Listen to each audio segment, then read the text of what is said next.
जय दोस्तों, वंदे मातरम। तो भैया भोला फाइनली रिलीज हो चुकी है और इस मूवी को देखकर मैं सिर्फ एक ही बात कहूँगा कि ये मूवी उन सभी लोगों के लिए ट्रीट है जो अजय देवगन के फैंस हैं और जो एक अच्छी एक्शन एंटरटेनमेंट वाली मूवी देखने की चाहत अपने दिल में रखते हैं।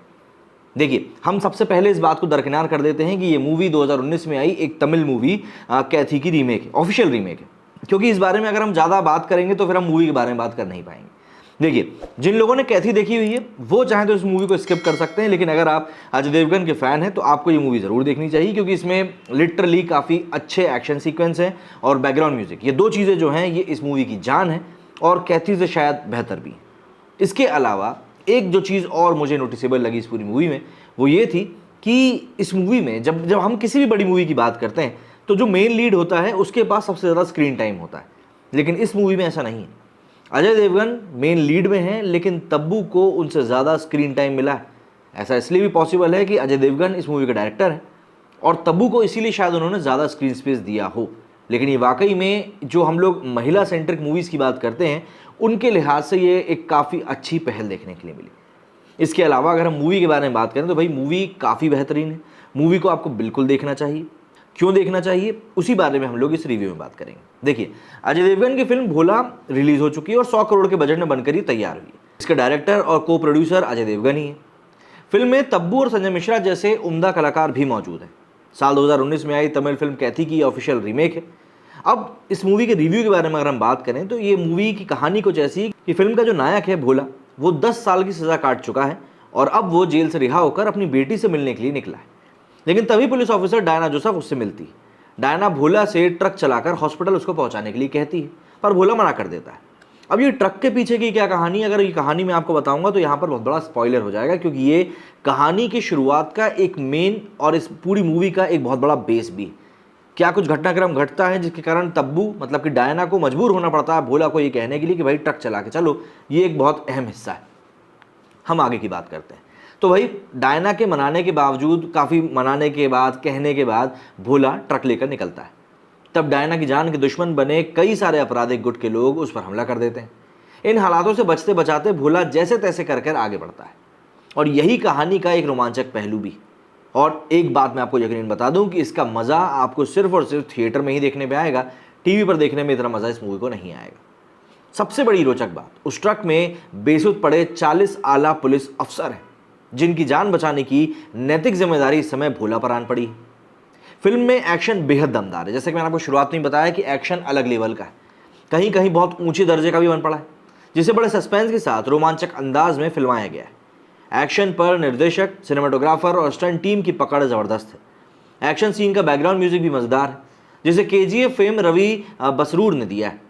इस लिहाज से ये प्रयोगवादी फिल्म भी है, जहाँ BGM न केवल साइलेंट सीन में बल्कि डायलॉगबाजी करते वक्त भी खूब यूज़ हुआ है।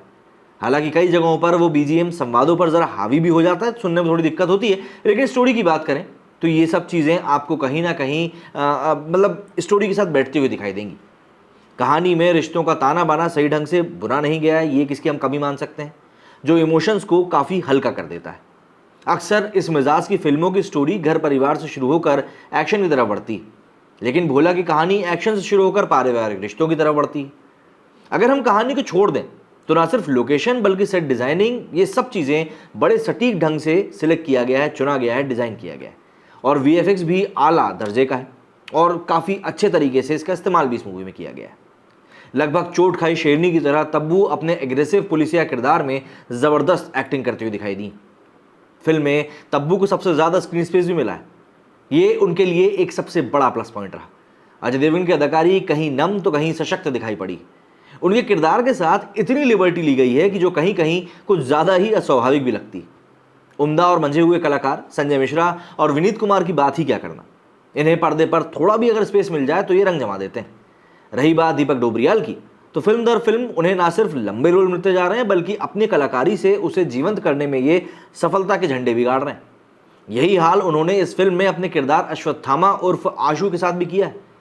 अगर इसी तरह दीपक की एक्टिंग की भूख बरकरार रही तो वे एक दिन चोटी के कलाकार बन सकते हैं। और हाँ, इन सबके बीच में अपनी कड़जी के किरदार के जरिए दर्शकों को गुदगुदाने में नवोदित कलाकार आमिर खान सफल दिखाई देते हैं।